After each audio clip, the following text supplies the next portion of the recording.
அதிமுக கூட்டணியின் இன்றைய முக்கிய செய்திகள். அதிமுக கூட்டணியில் உள்ள ஒவ்வொரு கட்சிகளுடைய நிகழ்வுகளையும் நாம் ஒரே தொகுப்பாக இந்த வீடியோவில் கொண்டு வந்திருக்கிறோம். எடப்பாடியின் மாஸ்டர் பிளான் 174 தொகுதிகளில் இரட்டை இலை. கரூரில் செந்தில் பாலாஜி டீம் மீது அதிரடி புகார். தமிழக அரசியல் களம் சூடுபிடிக்க தொடங்கிவிட்டது. கூட்டணி பேச்சுவார்த்தைகள், தொகுதி பங்கீடு என தமிழகமே தேர்தல் காய்ச்சலில் தகித்து கொண்டிருக்கிறது. அதிமுக கூட்டணியின் இன்றைய முக்கிய செய்திகளின் தொகுப்பை விரிவாக பார்ப்போம். கரூர் அரசியல் போர்க்களம். செந்தில் பாலாஜி டீம் மீது புகார். முதலில் கரூர் மாவட்ட அரசியல் நிலவரத்தை பார்ப்போம். கரூர் தொகுதியில் தேர்தல் விதிமுறைகள் மீறப்படுவதாக பரபரப்பு புகார் எழுந்துள்ளது. முன்னாள் அமைச்சர் எம்.ஆர். விஜயபாஸ்கர் மாவட்ட ஆட்சியரிடம் அதிரடியான புகார் மனு ஒன்றை அளித்துள்ளார். அதில் கரூர் தொகுதியில் வாக்காளர்களை அடைத்து வைப்பதற்காக அனுமதியின்றி சுமார் 100க்கும் மேற்பட்ட பட்டிகள் தயார் நிலையில் இருப்பதாக அவர் குற்றம் சாட்டியுள்ளார். ஆர்கே நகர் மற்றும் ஈரோடு கிழக்கு இடைத்தேர்தலில் கடைபிடிக்கப்பட்ட அதே ஃபார்முலாவை தற்போதும் செந்தில் பாலாஜி தரப்பு கையில் எடுத்துள்ளதாக அவர் சாடியுள்ளார்.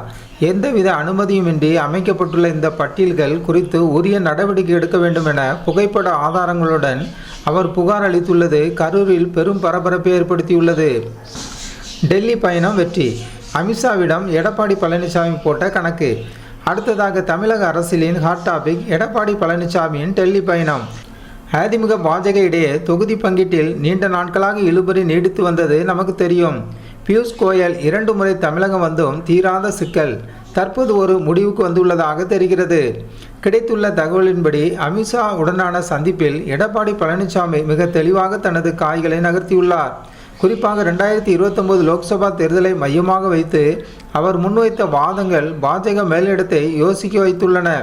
இதன் விளைவாக வரும் சட்டமன்ற தேர்தலில் சுமார் 174 தொகுதிகளில் அதிமுகவின் இரட்டை இலை சின்னமே களம் காணப்போவதாக தகவல்கள் கசிகின்றன.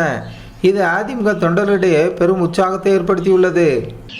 அதிரடி திருப்பம். இரட்டை இலை சின்னத்தில் போர்க்கொடி ஆம்ஸ்டாங். இந்த தேர்தலின் மிகப்பெரிய ஆச்சரியமாக பார்க்கப்படுவது மறைந்த பகுஜன் சமாஜ் கட்சி தலைவர் ஆம்ஸ்டாங்கின் மனைவி போர்க்கொடி அவர்கள் அதிமுக கூட்டணியில் இணைய வாய்ப்புள்ளதாக வரும் செய்திகள் தான்.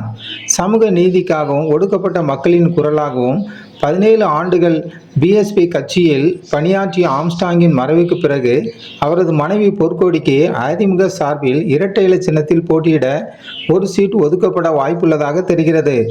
இதன் மூலம் ஒரு குறிப்பிட்ட சமூகத்தின் வாக்குகளை தன் பக்கம் இழுக்க எடப்பாடி பழனிசாமி மிகப்பெரிய பிளான் போட்டுள்ளதாக அரசியல் விமர்சகர்கள் கருதுகின்றனர். தமிழக தேர்தல் களம் அதிரடி தொகுதி பங்கீடு. தமிழக அரசியல் களம் தற்போது அனல் பறக்க தொடங்கியுள்ளது.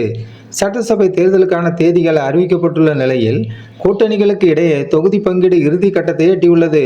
குறிப்பாக அதிமுக தலைமையிலான கூட்டணியில் பாஜக, பாமக, அமமுக ஆகிய கட்சிகளுக்கான இடங்கள் குறித்த முக்கிய தகவல்கள் தற்போது வெளியாகியுள்ளன. இது குறித்த விரிவான செய்திகளை நாம் முழுவதும் பார்ப்போம்.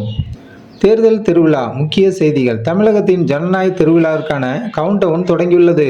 வரும் ஏப்ரல் 23ஆம் தேதி தமிழகம் முழுவதும் ஒரே கட்டமாக வாக்குப்பதிவு நடைபெற உள்ளது. இந்த தேர்தலில் பதிவாகும் வாக்குகள் அனைத்தும் மே 4ஆம் தேதி எண்ணப்பட்டு முடிவுகள் அறிவிக்கப்பட உள்ளன. தேர்தல் தேதி அறிவிக்கப்பட்ட உடனே ஆளும் திமுக ஒருபுறம், பிரதான எதிர்க்கட்சியான அதிமுக மறுபுறம் தங்களது கூட்டணி கட்சிகளுடன் தீவிரமாக பேச்சுவார்த்தையில் இறங்கியுள்ளன. அதிமுக கூட்டணியில் சீட் மேஜிக். 167 தொகுதிகளில் தனித்து வேட்டை. இந்த தேர்தலின் மிகப்பெரிய எதிர்பார்ப்பு பாஜக கேட்ட 40 தொகுதிகள். அமித்ஷாவின் அதிரடி கோரிக்கை. மத்திய உள்துறை அமைச்சர் அமித்ஷா மற்றும் பாஜக தலைமை அதிமுகவுடன் 40 தொகுதிகள் வரை கோரியதாக தகவல்கள் தெரிவிக்கின்றன. ஆரம்பத்தில் 35 தொகுதிகள் வரை வழங்க அதிமுக முன்வந்த நிலையில் பாஜகவின் பிடிவாதத்தால் கூடுதலாக 5 தொகுதிகள் சேர்த்து வழங்கப்பட வாய்ப்புள்ளதாக தெரிகிறது. இதன் மூலம் தேசிய ஜனநாயக கூட்டணியில் பாஜகவின் பங்களிப்பு இந்த தேர்தலில் மிக முக்கியமானதாக பார்க்கப்படுகிறது.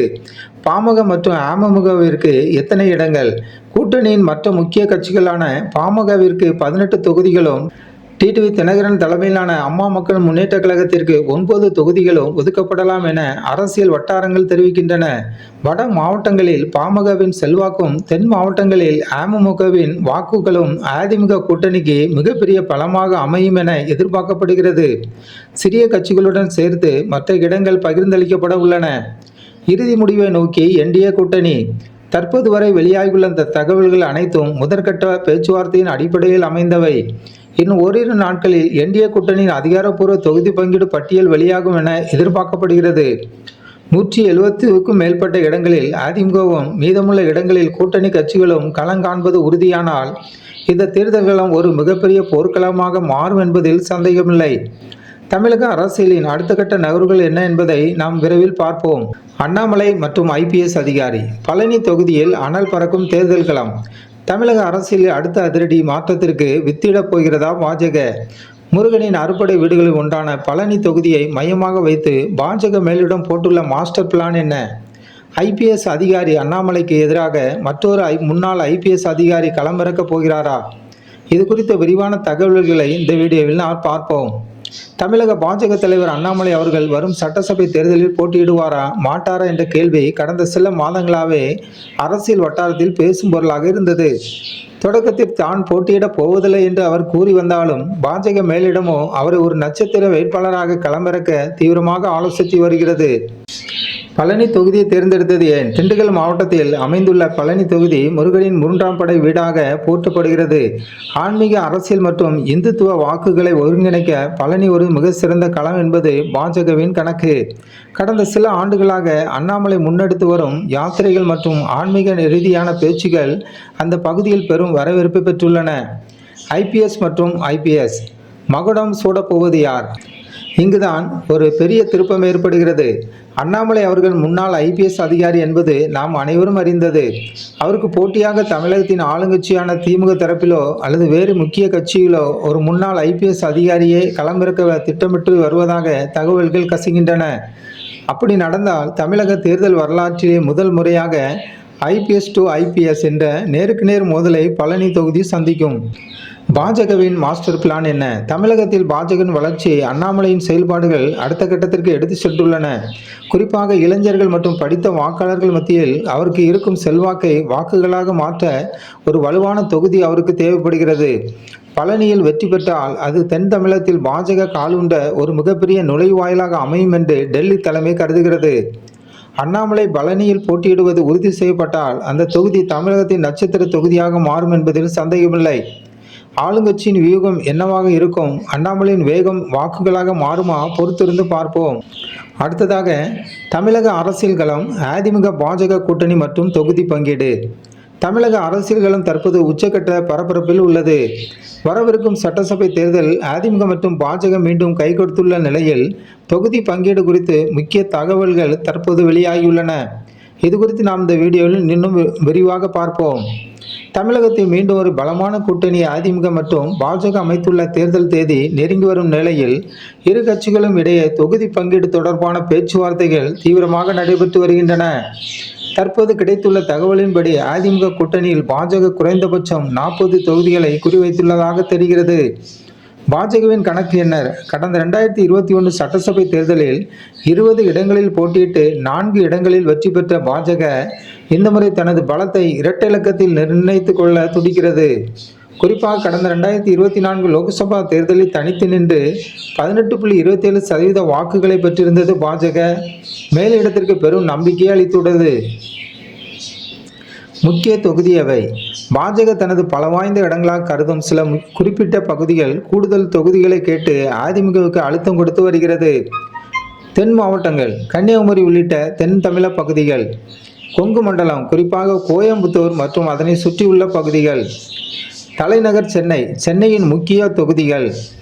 எடப்பாடியின் முடிவு என்ன?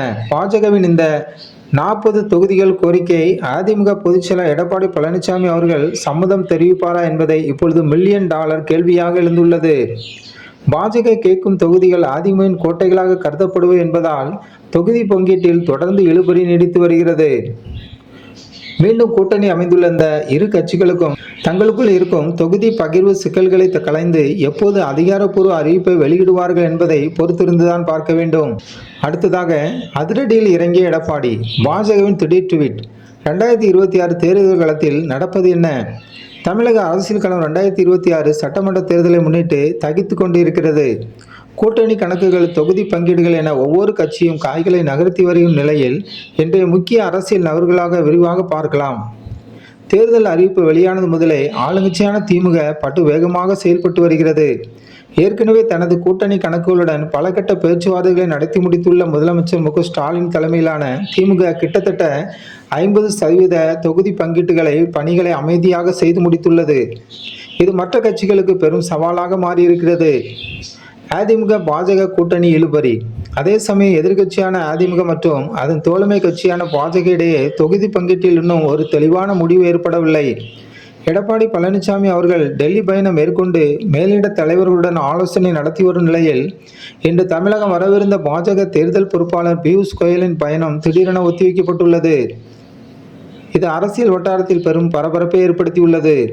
இன்று வெளியாக வேண்டிய முக்கிய அறிவிப்புகள் தள்ளி போயுள்ளதால் அதிமுக பாஜக கூட்டணியில் ஏதேனும் ட்வீட் இருக்குமோ என்ற கேள்வி எழுந்துள்ளது.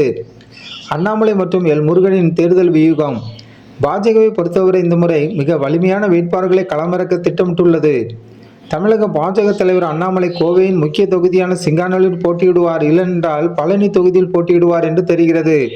இதற்கான அவர் தனது ஆதரவாளர்களுடன் அவசர ஆலோசனையில் ஈடுபட்டுள்ளார். மறுபுறம் மத்திய இணையமைச்சர் முருகன் அவர்கள் தனது தேர்தல் பிரச்சாரத்தை ஆன்மீக ரீதியாக தொடங்கியுள்ளார். அவிநாசி தொகுதியில் அவர் போட்டியிடக்கூடும் என எதிர்பார்க்கப்படுகிறது. தேர்தல் தேதியும் தற்போது சூழலும்.